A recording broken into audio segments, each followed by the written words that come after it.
சொல்லுங்கம்மா. இன்னைக்கா designer sorry collections பார்க்க போலாம். பிகாஸ் நம்ம சொல்லுங்கம்மா. அதுக்கு முன்னாடி நீங்க வேர் பண்ணிருக்கீங்களா சாரி? ஆமா, அது என்ன சாரி? நான் வேர் பண்ணிருக்கதா? இது வந்து பாத்தீங்கன்னா மொடால் சில்க். மொடால் சில்க்னா? ஆமா, ரீசன்ட் டேஸ்ல மொடால் சில்க் பயங்கரமா போயிட்டு இருக்கு. மெட்டீரியல் எப்படி தெரியுங்களா, ஒரு வெல்வெட் டச் பண்ணா ஃபீல் இருக்கும் இல்லையா, இப்படி சாஃப்டா இருக்கு. இல்லக்கா, இது கொஞ்சம் ஷைனாவும் இருக்கு. அப்புறமா டிசைன் வருது. மொடால் சில்க்ல பாத்தீங்கன்னா நிறைய பேட்டர்ன்ல வருது. இது வந்து பாத்தீங்கன்னா ஒரு ஹாஃப் சாரி மாதிரி. ஸோ இங்க வரைக்கும் ஃபுல்லா பிளைன். அதுக்கப்புறம் பாத்தீங்கன்னா அழகா டிசைன். இங்க பாருங்க, அப்படியே ஃபெதர் இருக்கு பாத்தீங்களா, அப்படியே ஃப்ளோயா இருக்கு பாருங்களேன்.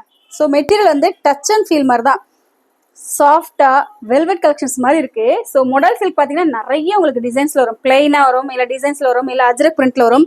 பட் இந்த சாரி பாத்தீங்கன்னா டு பி ஃப்ராங்க் கொஞ்சம் எக்ஸ்பென்சிவ். 1800, 2000, 2300 அந்த மாதிரி ரேஞ்சஸ்ல டிபெண்ட்ஸ் ஆன அந்த குவாலிட்டி டிசைனை பொறுத்து எல்லாமே பிரைஸ் மாறும். இந்த கலெக்ஷன்ஸ்லாம் வேணும்னு நினைச்சீங்கன்னா எனக்கு கமெண்ட்ல வந்து சொல்லுங்க. கண்டிப்பா நம்ம ஷாப்க்கு இதெல்லாம் அவைலபிள் கொண்டு வரேன். பிகாஸ் நான் ரொம்ப விரும்பின கலெக்ஷன்ஸ் தான் நம்ம ஷாப்க்கு கொண்டு வரேன். ஒருத்தவங்க வந்து ரிவ்யூ கொடுக்கும்போது ரொம்ப ரொம்ப ஹாப்பியா இருக்கு. அண்ட் இந்த மொடால் சில்க்லாம் பாத்தீங்கன்னா ட்ரெண்டிங்ல போயிட்டு இருக்கு சாரி. அடுத்த டிசைனர் சாரி கலெக்ஷன்ஸ் பார்க்கலாமா?